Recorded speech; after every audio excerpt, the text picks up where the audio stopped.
All right. Hi, everyone. Thanks for joining us on this quarter's Women of Color Cafe on YouTube. My name is Michelle. I am the second year Experience Assistant Coordinator, and I'll be facilitating or doing this presentation with all of you on Women of Color Cafe. So thanks for joining us. If this is your first time doing a Women of Color Cafe, welcome. We're a group of fierce young women identified people who come together every quarter to just talk about women of color issues. So that's kind of what we'll be focusing on today. We're actually going to be doing some art today. So if you want to hit pause and grab some sort of paper or color pencils, paints, whatever you got, whatever your art form is, or a journal, go ahead and grab that. And then once you have that, we'll be ready to start. So I'm going to go ahead and share my screen here so y'all can see the presentation. So today's topic is practicing self-love, art through adversity. So that's kind of what we'll be focusing on today. So if you haven't already, please go ahead and sign in. It'll be in the description box below if you want to use that link directly or if you just want to copy this. So make sure to sign in. And so I just want us to take a moment to first talk about what self-love is. So if you want to, if you have a pen or a pencil and some paper, if you want to jot down some notes or maybe words, phrases that make you, that you think about when you think about what self-love means. So go ahead and take some time to do that. Go ahead and hit pause if you feel like you need some more time.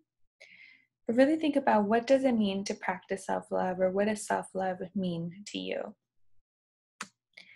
And so for me, self-love really is all about healing, healing from past traumas, healing from experiences that we've had in our childhood or maybe even more recently. It means growing. It means becoming the woman I want to be, and putting in the work to grow towards that. Self-love to me means doing things that I love, that I really enjoy. So whether it's painting or working out or spending time with the people I love, that's how I think self-love is for me. Also learning about who I am. So learning more about my background or things that I like to do, or learning new things about myself, or learning new things I like to do. Also being kind with my body and with my thoughts around my body, and practicing forgiveness. A lot of the times that comes from practicing forgiveness or forgiving myself for things. Telling my story, so sharing what's important to me or what my experiences in life have been like, and accepting my feelings. Just really coming to terms with how I'm feeling in the moments where I feel sad or happy or angry, right? So for me, I feel like this is what self-love is. I hope that it somewhat resembles your list. I think a lot of times they overlap. So I just want you to think about this as we go into our art following this. So just keep this in mind when you're, as we're going through the presentation. All right, so I just want to include this quote by Ruby Kaur, who's a writer. She has a lot of great books out on her poems. She's a poet. But she wrote, "The universe took its time on you, crafted you precisely so you could offer the world something distinct from everyone else. So when you doubt how you were created, you doubt an energy greater than us both." And for me, this quote is really important because it reminds me of how unique my experiences are, and how really it reminds me that I've been put on this world to practice something bigger than myself, that my life has meaning. And I feel like that's something that I need to remind myself, especially when practicing self-love, that I have something to offer this world, right? That we're unique in that sense. So what I want to focus on a little bit more today is self-care as a form of self-love.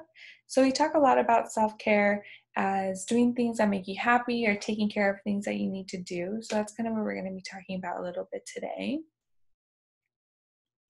So self-care can be a lot of things, and it can really vary.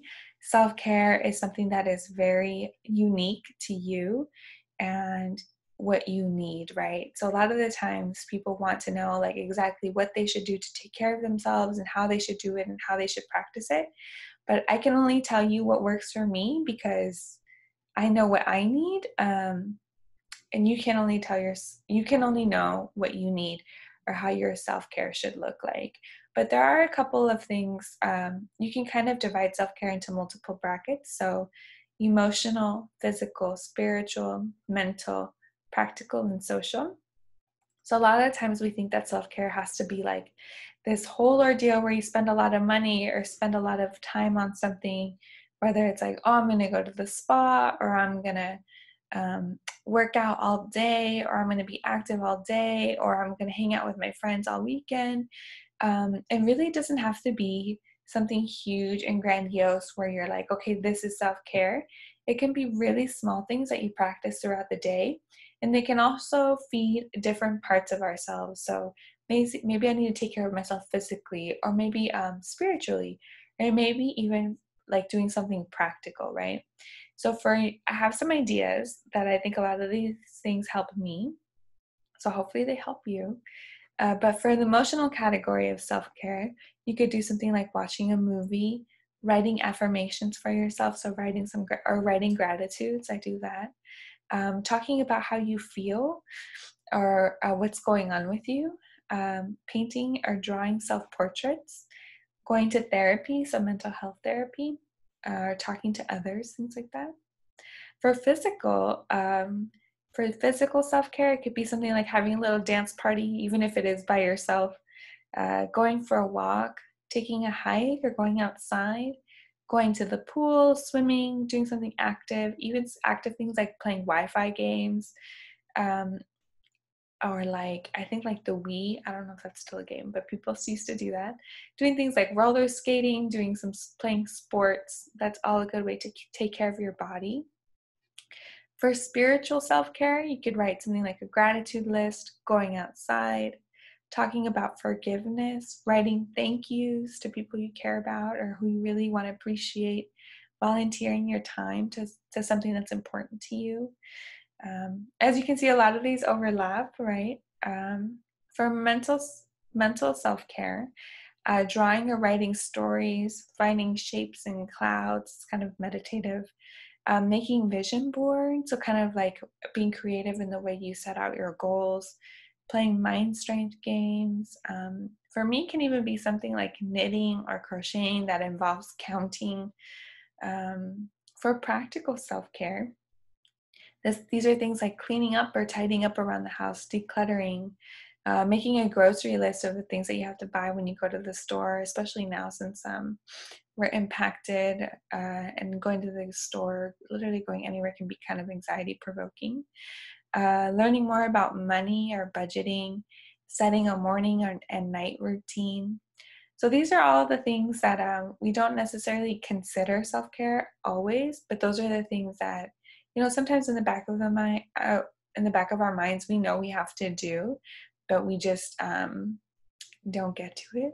Even simple things like laundry, things like that if you cross it off your list, you're going to feel better about where you're at. And then social self-care can be like playing, calling or visiting friends or relatives, playing board games, planning a get-together, or inviting folks over. Basically, it's any form of connection with people that you care about or persons that you care about. So I hope this gave you some ideas of how self-care can come in multiple ways, and that self-care really is a form of self-love because you're taking care of yourself and taking care of what you need to do, right? So what we're going to be focusing on for this, we're going to be talking about self-portraits. So we're going to be focusing on self-love, self-care as a form of self-love, and we're going to actually be using art. and we're going to be doing self-portraits. So that's why you need some medium, whatever that is for you, and paper. So start thinking about what you want to do. But I really think that art is a good way to be creative and somehow show up in a different way other than talking about something or writing something. It could be writing, like poetry or something, but art forces us to be creative and to show up in a new way, and to kind of like flex those muscles, right, that we normally don't. So that's why we're going to be focusing on art today. So I have this really cute little doodle of Frida Kahlo, who's a well-known Mexican artist, and she actually did a lot of self-portraits, and she writes, she has a quote that says, "I paint self-portraits because I am so often alone, because I am the person I know best."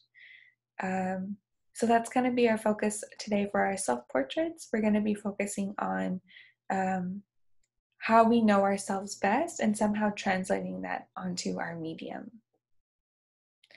So the first prompt that I want to give you is take some time, go ahead and jot it down on some scrap paper or wherever you keep your notes, and just describe yourself. So what do you appreciate about yourself? What do others appreciate about you? You can write adjectives, sentences, affirmations, or even things that other people have told you.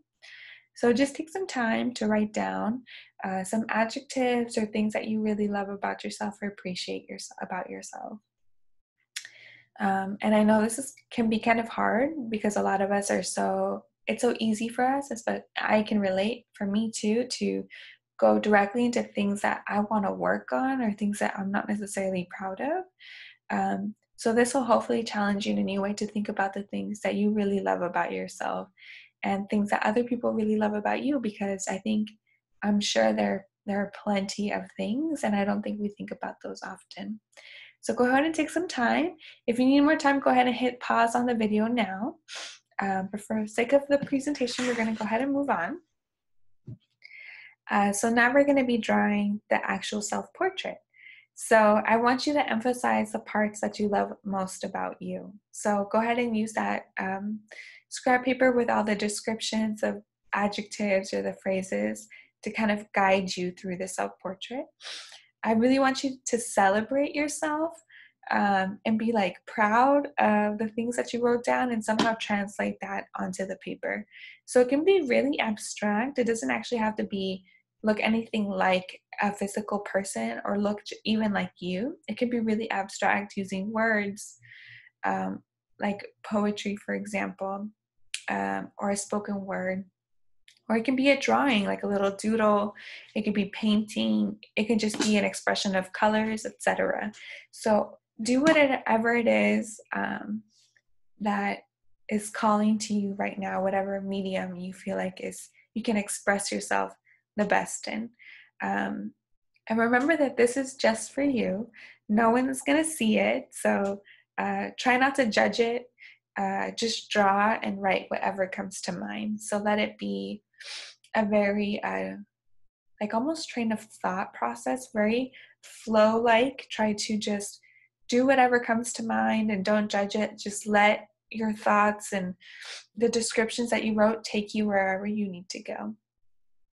So go ahead and take some time to do that, and you can go ahead and hit pause on the video. I suggest you play some really chill music or music that you really love, and just go ahead and paint or draw or write for the next 20 minutes. Just let those 20 minutes be a moment for you. And then when you're ready, go ahead and come back. All right, we're going to move on. So yes, take 20 minutes to create. Hopefully you did that already. If not, go ahead and pause, and then you can come back to this portion when you're done creating. Yeah. So hopefully well, if we were in a group, we'd want to share out about what that experience was like for you. And I can show you all what I did when we did this presentation live on Zoom. I keep a journal now. It's a bullet journal. It's something that I've always wanted to get into, but I never really had the time, I thought, to like do all the doodles and things like that. And I don't think I'm very artistic, but I enjoy it. somehow doodling is really fun for me because I have to focus on what I'm actually doing as opposed to, my to-do list or things I have to do later, people, work, school, things like that. So what I did was I usually write a little schedule out for myself, and in the corner I'll write a quote. And this week I wrote, it's in Spanish. It says, "Si puedes, mija, échale ganas." And my parents used to tell me that all the time in high school. And I just remember when they would tell me that when I was having a really hard time, I would feel like they really cared about me and they really believed in me. So that's kind of why I wrote it in here, given that, quarantine has been really tough for me. And then I just doodled leaves and flowers and things like that, because that's kind of what I like to draw. For me, it represents growth. And that I'm ever changing, ever evolving. So weeks go by and I'll be drawing different kinds of leaves and things like that. So that's kind of what I did. Hopefully this experience brought something new for you. Maybe you learned something new about yourself, or at the very least was meditative and you got to just focus on almost nothing other than what you were creating, and hopefully it was a little bit of a mental break. If you want to comment and share what you drew, whatever art form you use, that'd be great. That way we can share what we've been doing. So let's talk a little bit more about how you continue your self-love journey. Because I'm sure just by doing a self-portrait, you don't feel like, okay, I love myself, right? It's not how it works. But you can continue to do this and continue to practice self-love in multiple ways. So let's talk a little bit about that. So self-love really is self-care. So it means taking care of yourself, doing whatever brings joy, helps you feel more like yourself, allows you to reflect, so gives you some time to think about where you're at, where you want to be, and it's practical. So doing things that you need to do, while also feeling like you're doing things that you're enjoying. So creating some balance, right? And like I said before, self-care is deeply personal. So what works for me isn't necessarily going to work for you. I think that's part of the self-love journey and the self-care journey, is learning what really helps you feel most like yourself and to feel confident, something that gives you confidence, and makes you feel like you're working towards something, and something that you can be proud of, and that really fuels your soul, I think self-love is also all about healing, maybe more than anything. It means going to therapy, maybe considering going to CAPS, or talking to a friend even, telling your story, sharing about yourself in deep and meaningful ways that allow other people to see you authentically and fully, right? And spending time on things that are important to you. Time is precious, and we don't have a lot of it. And especially in times like this, I think it's important to spend time, your invaluable time, on things that you really enjoy. Of course, there's a practical thing about yes, we do have to work, or yes, we do have to go to school, because that's just a reality of the world that we live in. But that it's also equally important to do things that are important to you, right? And I think with healing comes developing healthy coping skills. So knowing when you're having a hard time dealing with hard emotions or dealing with a tough experience, that you have tools in your bag that are going to help you move through that, instead of not letting you, or challenging or holding you back from moving through that difficult time, right? And most of the time, those things are rooted in the self-care, your self-care practices. So if you develop good self-care and you're telling your story, or you're working through your experiences, your healing, then you're going to develop positive ways to deal with new challenges that come up, right? And I think the most important thing about self-love is that it's a process. There's never going to be a moment where you're like, okay, I'm working towards loving myself. I'm doing it. I'm practicing self-care, you know, developing good coping skills. Okay, like I love myself. I've reached the top. I did it. And that's it. You know, I think at every chapter of our life, we go through challenges, and it forces us to relook at the way we take care of ourselves and the way we love ourselves. So healing actually can feel really confusing sometimes. It can feel heavy. It can feel like 2 steps forward, 4 steps back. It can be messy, but it can also be hopeful. It can be exciting, but it can also be sudden, stagnant, scary, exciting, maybe lonely, or overwhelming. So it can be all of those things. And it's not a linear process. Like I said, you're not going to work towards self-love and then all of a sudden get there and you're like, I did it. It's going to be something that you work on for the rest of your life. And I know that sounds daunting, like, oh my God, I have to work on that forever. But I think the beauty of it is as you keep working through it, the more you learn about yourself, to help you get through the challenges that come next, right? So what I really want you to take away from this is to just be kind to yourself and be patient with your process of self-love. And that self-love and healing is a lifelong journey. So it's something you really have to invest time in and invest reflection time in order to reap the benefits of moving towards loving yourself more. And I really love this quote that I found on Instagram that says, I gave myself care when it wanted destruction, and that is when my healing began. So a lot of the times we turn towards things that feel destructive when we feel really overwhelmed or cornered, or depleted. And those are the times that it's most important to try to take care of yourself or to practice some of the the more positive coping skills, because that's where true healing starts, and you really start to come to terms with where you're at and grow into the person that you want to be, right? So I hope this was useful. I hope that the self-portrait was a good exercise into really affirming the things that people love about you and things that you love about yourself, most importantly, and that you got a little bit of some meditation time, or at least 20 minutes or 10 minutes even of time just dedicated just to you, specifically to you.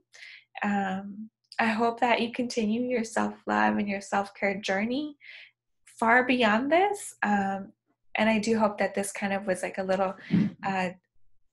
little springboard off to the rest of your self-love and your self-care journey. So if you could leave us feedback, we'd really appreciate it. It really helps us plan for the next year and the next Women of Color Cafes about things that we can change or maybe things that you want to see. So the link is right here. We'll also put it in the description box below for you to use. Thank you so much for joining me for Women of Color Cafe this quarter. I hope you enjoy the rest of your day and that you get to dedicate a little more time to yourself throughout the quarter, because I think we all need a little bit of that. All right. Well, thank you so much and take care.